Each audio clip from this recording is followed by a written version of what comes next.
అమరావతి రాజధాని అంటే ఓవరాల్గా అందరికీ ఇష్టమే యాక్చువల్గా. కొంతమంది వైజాగ్ అని అంటారు, ఎందుకంటే కొంతలో మెట్రోపాలిటన్ సిటీ అది ఛాన్స్ ఉందని అంటారు. బట్ ఎట్ ప్రజెంట్ సినారియోలో ఒక మంచి రాజధాని అయితే అవసరం, చాలా అవసరము. అమరావతికి ఏంటంటే ఎక్కువ స్కోప్ ఉంటుంది. ఫ్రమ్ హైదరాబాద్ నుంచి కానీ from all over industries area నుంచి మంచి స్కోప్ ఉండి మంచి పాయింట్ అని నేను అనుకుంటున్నాను. బేసిక్గా నాది కూడా విజయవాడ చుట్టుపక్కల గ్రామమే, నాది కూడా ఇక్కడ వచ్చి జాబ్ చేసుకుంటున్నాను. యాక్చువల్గా త్వరలో కూడా నేను కూడా విజయవాడ ప్లాన్ చేస్తున్నాను. సో అమరావతి నాకు కూడా, నాలాంటి వాళ్ళకి చాలామందికి ఓకే అని నా ఉద్దేశం. చంద్రబాబు నాయుడు గారు మంచి నిర్ణయమే తీసుకుంటున్నారని అనుకుంటున్నాను. మీకు ఎలా అనిపిస్తుంది? మీరు ఒక అంటే ఆంధ్రప్రదేశ్ ప్రాంతవాసిగా ఈరోజు లోక్సభలో ఆమోదం పలికేది. అవును, ఐడియా. ఎలా అనిపిస్తుంది? నాకు ఓకే, నాకైతే ప్రాబ్లం ఏం లేదు.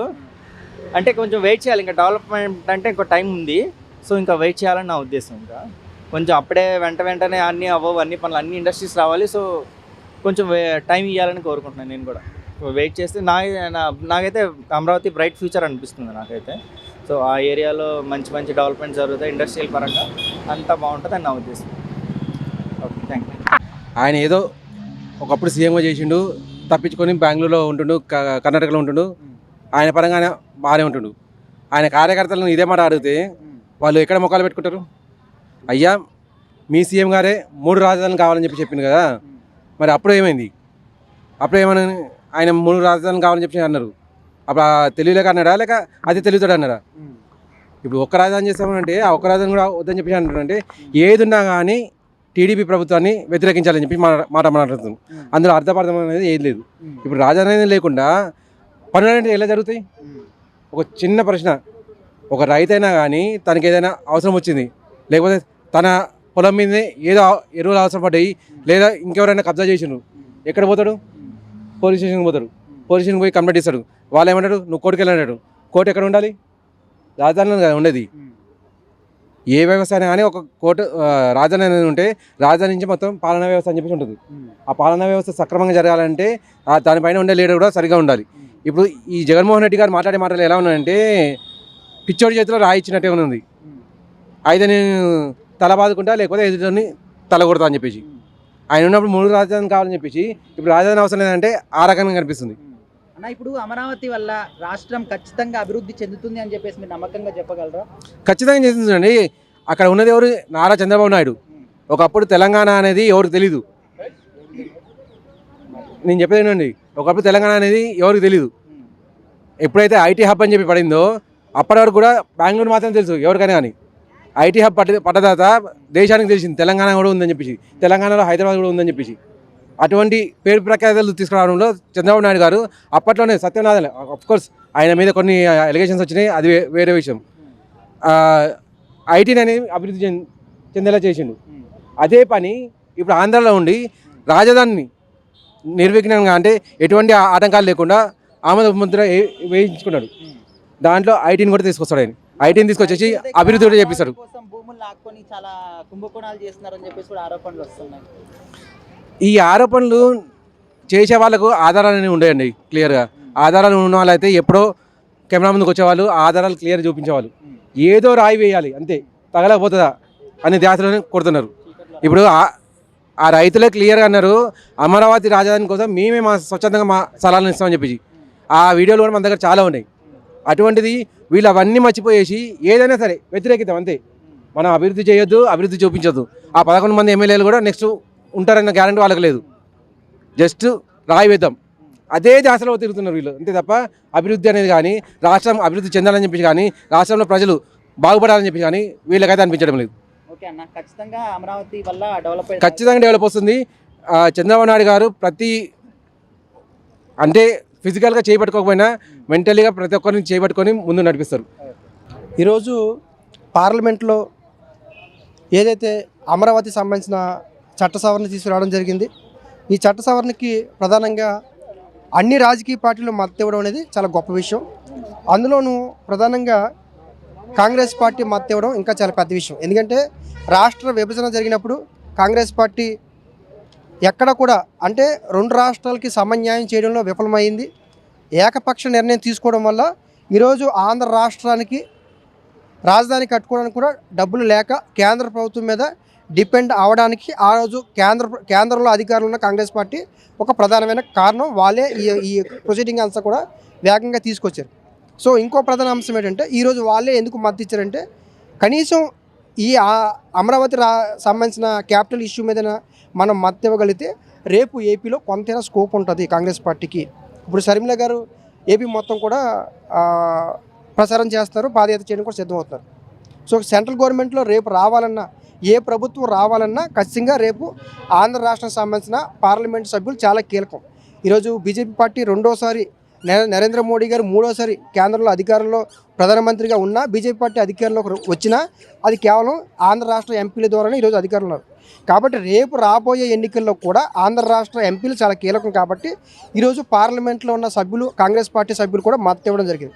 అందులోనూ బీజేపీ మద్దతు ఇచ్చింది, కాంగ్రెస్ పార్టీ మద్దతు ఇచ్చింది, శివసేన మద్దతు ఇచ్చింది. అన్నిటికంటే ఎన్సీపీ పార్టీ శరద్ పవార్ గారు మహారాష్ట్ర నుంచి ఆయన కూడా మద్దతు ఇచ్చారు.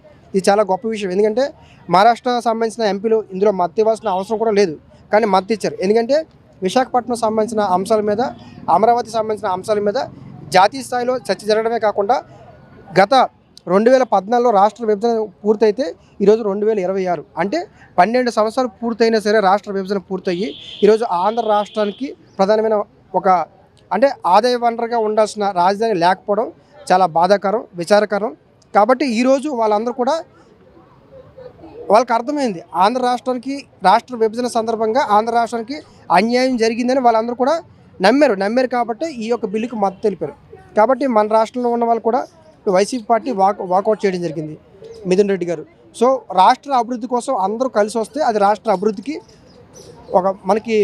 మీకు ఒక రాజకీయ పార్టీ ఉంది. కాబట్టి ఈసారి మీరు ఓడిపోయినా సరే మళ్ళీ రేపు ప్రజలు మిమ్మల్ని నమ్మడానికి కానీ విశ్వసించడానికి కానీ ఒక అవకాశం ఉంటుంది. ఎందుకంటే ఇది అమరావతి అనేది కేవలం ఒక రాజకీయ పార్టీగా స్టాండ్గా ఉండిపోకూడదు.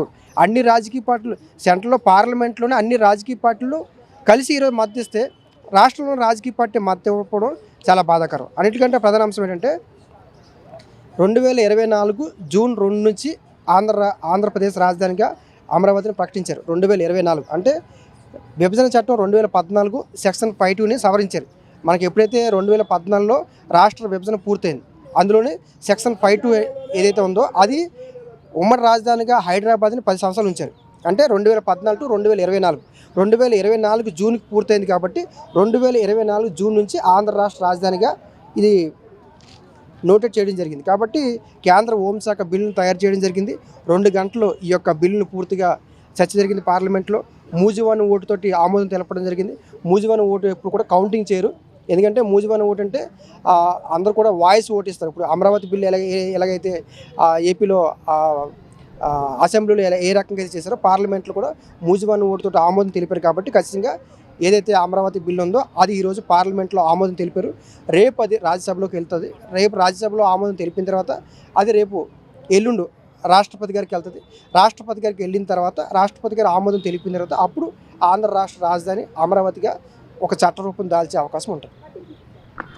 వైజాగ్ ప్రజల నుంచి వ్యతిరేకత వచ్చే అవకాశాలు లేవు. ఎందుకంటే వైజాగ్కి అన్ని రకాలుగా ఈరోజు అభివృద్ధి చెందుతుంది. ఎందుకంటే రీసెంట్గా చూడండి, మనకి అనకాపల్లి జిల్లా నక్కపల్లి ఏరియాలో రీసెంట్గా మనకి లక్ష్మీ మెటల్ స్టీల్ ప్లాంట్ తీసుకొచ్చారు. సుమారుగా 1,00,000 కోట్లు పెట్టుబడి, 1,50,000 కోట్లు పెట్టుబడి. సో 5,000 ఎకరాలు ప్రభుత్వం ల్యాండ్ ఇచ్చింది. సో అలాగా అమరావతి అలాగా మనకి అనకాపల్లి అభివృద్ధి చెందుతుంది. అదేవిధంగా మనకి ఐటీ రంగంలో కూడా విశాఖపట్నం అభివృద్ధి చెందడానికి అవకాశం ఉంది.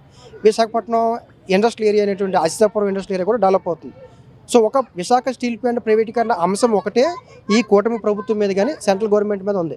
సో అది కనుక పూర్తి చేయగలిగితే అసంతృప్తి లేదు. ఎందుకు లేదంటే ఇక్కడ అభివృద్ధికి స్కోప్ జరుగుతుంది. కాబట్టి అభివృద్ధి కాకుండా ఆగిపోయినప్పుడు ఖచ్చితంగా వ్యతిరేకత వస్తుంది. ఎందుకంటే రాష్ట్ర విభజన సందర్భంగా 2014 విడిపోయిన తర్వాత ఒక సర్వే చేశారు, 2-3 సర్వేలు చేశారు రాజధాని ఎక్కడ అనేది.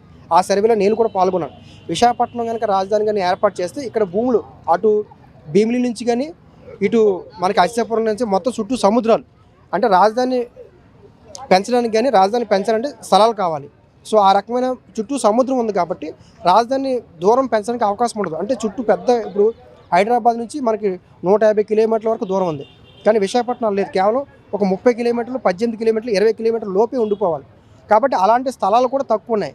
అటు మళ్ళీ విజయనగరం, శ్రీకాకుళం అలాంటి ప్రాంతాలు. కాబట్టి ఆ రకంగా చూస్తే కూడా విశాఖపట్నంలో ఒకవేళ చిన్న ప్రాంతం ఆ చిన్న ప్రాంతంలో కూడా రాజధాని తీసుకొస్తే భూములు 3 రెట్లు 4 రెట్లు పెరిగిపోతాయి. సో అప్పుడు సామాన్యులు కూడా బతకడానికి ఇబ్బందికరమైన వాతావరణం ఉంటుంది. కాబట్టి అమరావతి అయితే ఆల్రెడీ 2 రాష్ట్రాలకి సెంటర్ పాయింట్, రాష్ట్రాల పరంగా ఏపీకి తెలంగాణకి సెంటర్ పాయింట్, అదేవిధంగా కర్నూలుకి విశాఖపట్నంకి సెంటర్ పాయింట్, సముద్ర తీర ప్రాంతం. ఇప్పుడు ఇంత పెద్ద హైదరాబాద్కి ప్రధాన సమస్య ఏంటంటే నీరు. కాబట్టి ఈరోజు అమరావతికి నీరు అనేది సమస్య లేకుండా అక్కడ ఏదైతే నది తీర ప్రాంతంలో ఏర్పాటు చేయడం అనేది ఈ యొక్క అమరావతి రాజధానికి సంబంధించిన దీర్ఘకాలిక అక్కడ ఎవరైతే నివసిస్తుంటారో వాళ్ళెవరికి కూడా నీటి సమస్య రాకుండా కూడా ఉండడానికి కూడా ఒక అవకాశం ఉంటుంది. ఇంకొకటి, జగన్ ముఖ్యమంత్రిగా ఉన్నప్పుడు 3 రాజధానులు, అదే జగన్ ఇప్పుడు ఏం మాట్లాడుతున్నారంటే అసలు రాజ్యాంగంలో రాజధాని అనే అవసరం లేదు. దీన్ని ఏ విధంగా? ఇప్పుడు తల్లిదండ్రులని గౌరవించాలని రాజ్యాంగంలో ఉండదు, అన్ని రాజ్యాంగంలో ఉండవు. ఒక రాష్ట్రానికి వాళ్ళు ఖచ్చితంగా రాజధానిని ఎంచుకునే హక్కు ఆ అసెంబ్లీ సెక్షన్స్కి ఎమ్మెల్యేలకు ఉంటుంది. సో ఇక్కడ రాజ్యాంగంలో లేదు కాబట్టి ఇక్కడ వీళ్ళకి ఎంచుకునే అవకాశం లేదు అనడానికి లేదు. అందుకే మీరు చాలా తెలివిగా చూడండి, అసెంబ్లీ తీర్మానాన్ని ఆమోదం తెలిపి చంద్రబాబు నాయుడు గారు దాన్ని పార్లమెంట్ పంపించారు. ఎప్పుడైతే అసెంబ్లీ తీర్మానం చేశారో అది రాష్ట్రంలో ఉన్న ప్రజలందరూ కూడా ఆమోదం తెలిపినట్టు, 5 కోట్ల మంది ప్రజలు ఆమోదం తెలిపినట్టు. ఎప్పుడైతే 5 కోట్ల మంది ప్రజలు ఒక రాష్ట్ర అసెంబ్లీ ఆమోదం తెలిపిందో దాన్ని రేపు మార్చాలన్నా, దాన్ని రేపు సవరణ చేయాలన్నా సెంట్రల్ గవర్నమెంట్ భయపడే అవకాశాలు ఉంటాయి.